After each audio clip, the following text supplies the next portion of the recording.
looks really coagulated there, doesn't it? August 29th, the first test for a client, I won't mention your name, before her EE session. This is 12 o'clock. She's going in for an EE session at 1. So first thing we see at 10x, we got a lot of stacked up red blood cells, rouleaued. Mm-hmm. You can see scattered pretty much everywhere. Yeah, stacked I haven't up cells. seen that before. Well, this is actually a good, in a way, it's good because we can. In fact, I want to do something here.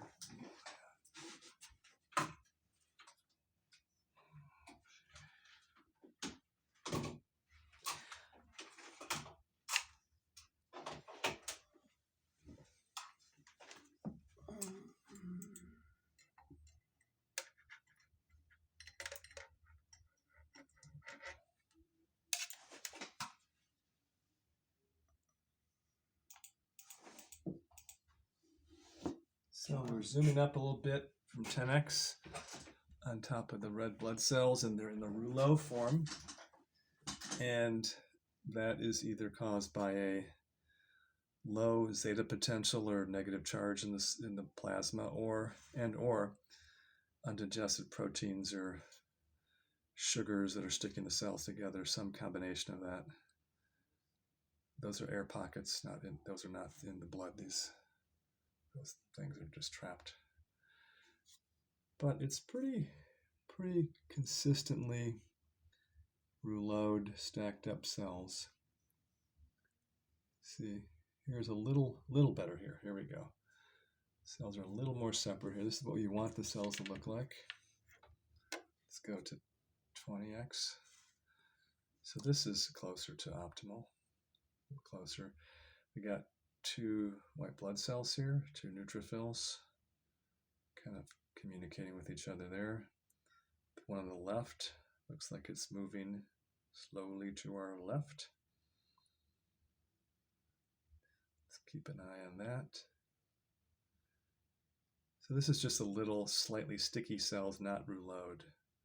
So there's a little more negative charge on these cell membranes. We got little bits of fibrin, you can see in the background there. Inflammation. Pointer here.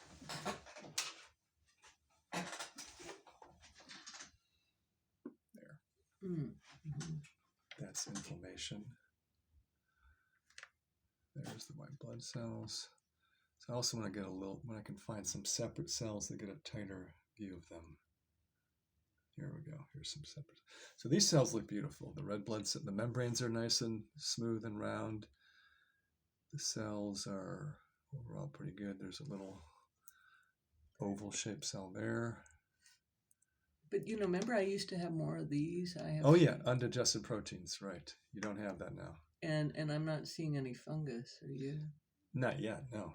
I'm hopeful that I might have taken care of that because I did things to try to help with that. Let's go back to the 10x. I'm going to scan to another zone here. Here we go. You do have also aggregations of red blood cells here. Let's zoom out a bit. So this is there we go. The aggregations of red blood cells, you can see those sort of islands of cells. Right, yeah. That relates to dehydration or potentially magnesium deficiency. You got lots of aggregations here, all throughout here. Mm.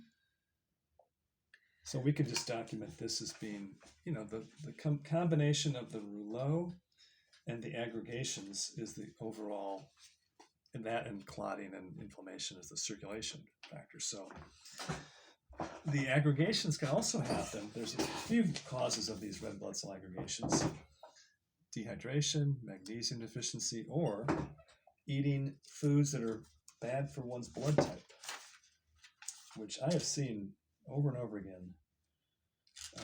So that's where the blood type diet actually has some real value. And because I didn't have any of that before, not like that. Yeah. And I've taken 900 milligrams of magnesium. Is it 900? No, 1200 milligrams of magnesium last night and the night before, and I still haven't had a bowel movement, and you normally, that is enough for me, and so I am, and I took an Epsom salt bath yesterday, so I mean, yeah, and it may not be magnesium. I mean, it could be several other factors, but yeah, and sometimes there are we can stress the blood too at some point, because we can see if there's microorganisms sometimes can grow in the blood and stick the cells together. You might have seen, I don't know if you've seen that before. Oh, okay. Pleomorphic organisms can grow in the blood, and then they're sticky and they stick blood together. I think I'll do that with you, because we want to just double check that's not the case. But there's definitely something causing the cells to be stuck together. You can see that. And this is also the whole thing that everybody concerned about the spike protein transmission is pointing to. Oh, really? Lots of aggregations of cells. And then here you just got the whole, let's go back up to 10x, 20x. Here you got the more of the inflammation. You can see this in the background here. Mm-hmm. All those lines. That's this activated fibrinogen. So that's sort of the low level dispersed fibrin in the background. But this will be exciting to see the difference if the EE system makes a difference, the second test. Yeah, well, you certainly have something to improve upon. Exactly. If it was perfect, it'd be like, oh, drag. So, but yeah, you can see the inflammation. You can see all this in the background. Mm-hmm. That's just low level inflammation. It's all relative. I mean, there's people who's like, see how dense this pattern is right here? Mm-hmm. There's people who half their sample is that dense fibrin in the background. Oh, wow. So you have little patches, which indicate some liver distress, essentially. Those patches, you can see the fibrin patches in the background. So yeah, there's, like on a scale of 1 to 10, probably like a 5 for the fibrin. Mm-hmm. The rouleau is closer to like a, like an 8, I'd say. Mm-hmm. 2 different reports for you today. The fibrin is like about medium range. Because I'm thinking my peripheral neuropathy, I mean, part of why it's taken a while to heal is because it maybe my circulation's not that great, and my circulation wouldn't be very good if this is what's going on, right? Correct. Here's, we got something really good here. Check this out. Now, on the screen here, it looks, you see how it's kind of orange here? Mm-hmm. Okay. Look through the eyepieces here. I want you to see how bright that is. You can see these are there. Oh, yeah. See how bright? Yeah. So what is that? This is bowel toxicity leaking into the blood. Mm-hmm. So the actinomycin is the body produces a natural antibiotic that stains the bowel toxins. This orangish, it could be orange, pinkish, reddish, but it's definitely orange for you. But there's a whole slew of these crystals here. So that's leaky gut. All of that stuff. Yeah, I know I have leaky gut. So that's good that we checked that. We found that. So this is another thing we can see. So we got the crystals. Leaky gut. We say orange bowel.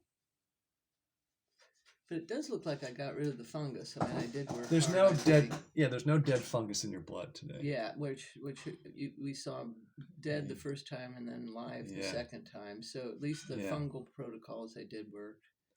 Yeah, they worked. Mm-hmm. That's good to know.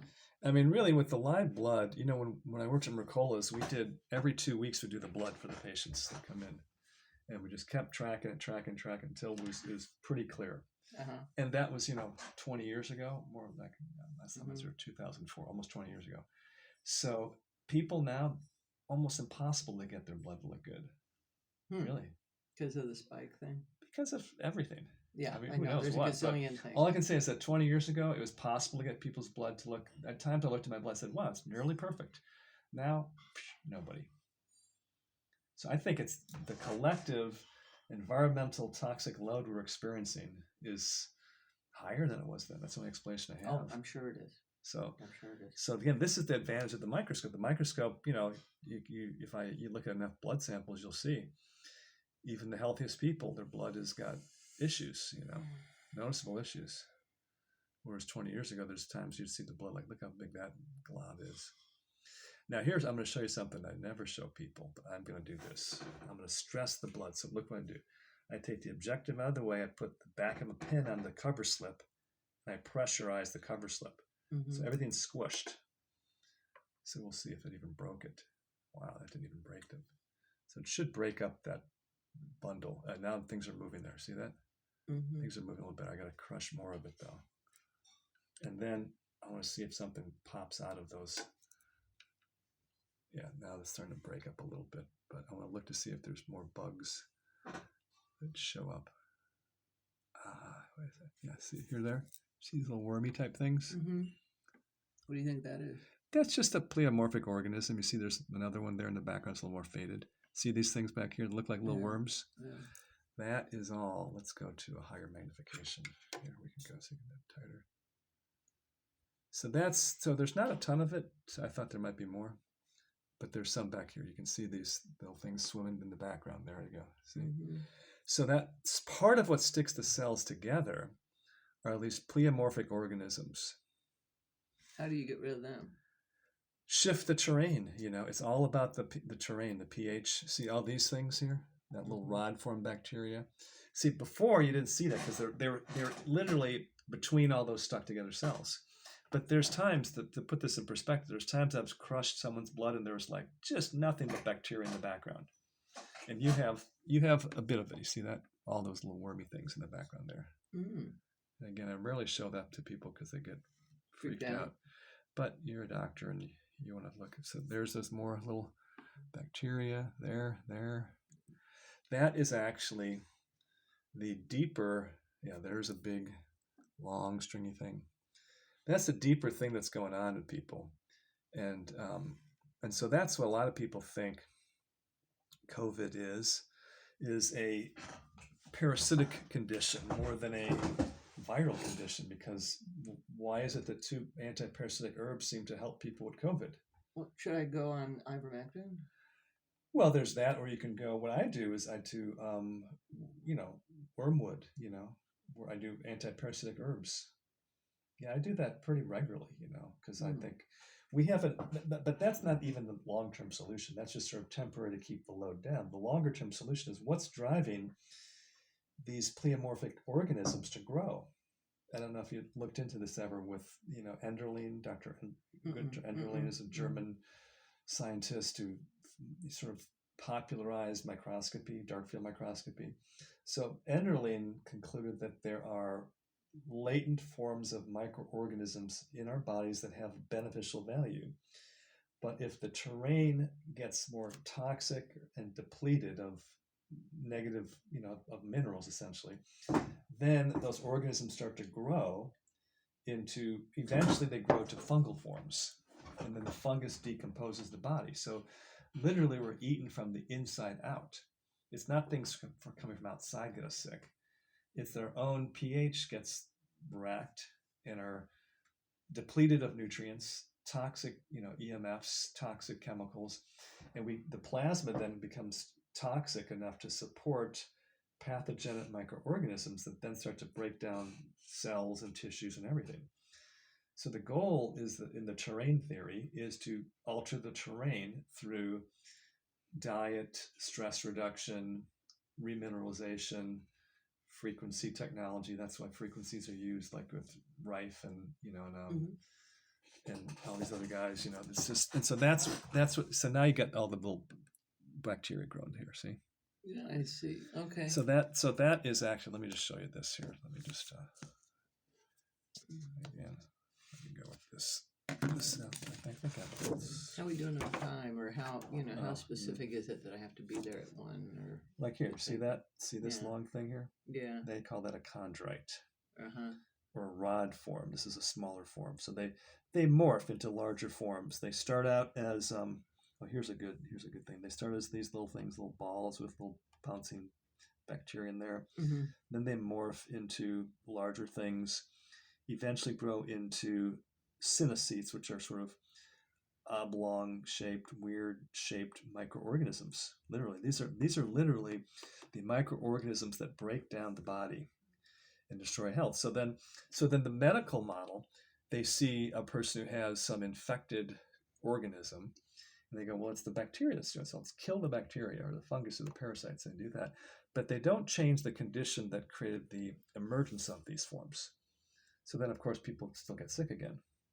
So the only way to change this is to change the terrain, ultimately. Yeah.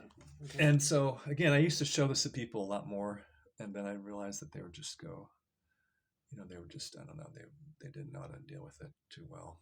Yeah. But it's simple. It's really simple. You do have to take natural antimicrobials periodically to sort of drop that load down a bit, but it's ultimately shifting the pH and the nutrient status. So, and a lot of the research that I've done is like, what effect does electromagnetic radiation have on the terrain? And you can see, you know who Klinghardt is, right? Dietrich Klinghardt, right? You studied with him, right? Or maybe I didn't study with him, but well, Klinghardt came to Chicago. He was a mentor of Mercola. I met Klinghardt in like 2001 or something. And we were talking about microscopy, and he was talking about electromagnetic radiation. He said, well, we're going to see in the next decade that it's going to be the number one cause of illness. Because he said, I've already studied it. He said, you take a petri dish of bacteria, you irradiate it with a cell phone, and it would just explode. The bacteria would just morph into more pathogenic forms. So many people think 5G installation was the beginning of this actual parasitic fungal overgrowth, which is called COVID now. They think it's a virus. Yeah. And he's saying that, he would say, I'm sure I would talk about it, but he would say, well, it's probably the dysregulation of the terrain by, whatever combination of glyphosate, 5G, and a bunch of other stuff, and or aerosolizing the glyphosate in corn fueled. I think they call it corn. They call that type of fuel you get from corn now is now in diesel trucks. Mm-hmm. So the diesel trucks are aerosolizing the glyphosate as they drive. So people are just breathing it in. Mm-hmm. There's several different variables, environmental factors that Zach Bush talked about, and Klinghardt and a bunch of people that are probably collectively driving the terrain imbalance. Yeah. And that's and then that shows up as, in your case, just sticky blood and bacteria swimming around, which it's almost 12:30. Yeah, you should get going. Yeah, we want you to get. Were you going to just show me the? And I've got to eat too. But is the fastest way to get there 99 or? Yeah, that's fast from here. Okay. Yeah, so here we can do this. Let's just you go have your session, eat something now, have your session, and then we'll check the blood again, and we'll just see how it changes. Okay. You're going to show me the dry blood just for a second? The dry blood takes a little longer. It's still drying. Oh, I see. Okay, so we'll just go. I'll document that. Yeah, I'll document that in about 10 or 15 minutes. I'll videotape that, and then we'll do the whole thing again. Okay. And see what happens. But I'm crossing my fingers because I saw some amazing things the first person I did this with. Okay. And I thought if people could, and then how do you get into that energy consistently enough to sort of permanently shift the terrain? Right. Yeah. That's the next step. That's what That's the idea. Okay. So should I just take 99, or what's the best way to go? 99 straight there. Yeah. Okay. Yeah, that's faster than to get to the expressway. You gotta go off. Yeah. Better. Okay. All right. Just eat something if you want, and you'll be fine. Okay. Don't eat right after the session. I'm going to eat right now. Right. And then, Don't eat, yeah. And then all right. See you 3:30. Yeah. Okay. Good. All right. Yeah. Good.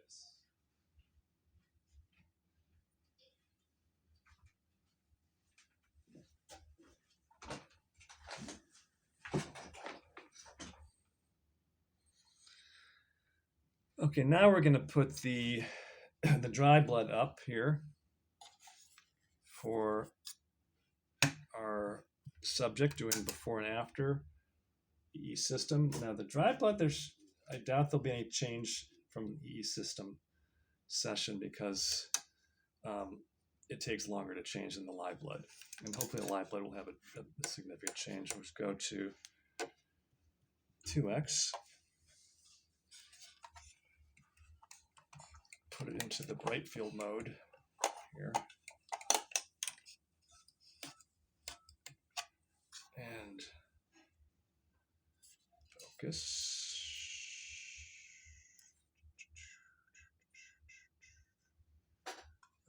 Okay.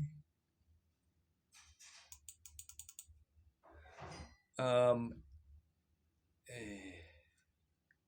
pretty broken fibrin web. See how broken the web is not intact. So this is poor protein assimilation. And it's very faded, the sample, which is normally fungal anemic condition. And some raised areas here on the edge at 3 o'clock or 9 o'clock there. And then in a bit, those raised cells are related to heart stress. Very faded. Fungal profile, anemia, and poor protein digestion. That is the dry blood. Okay, over and out here.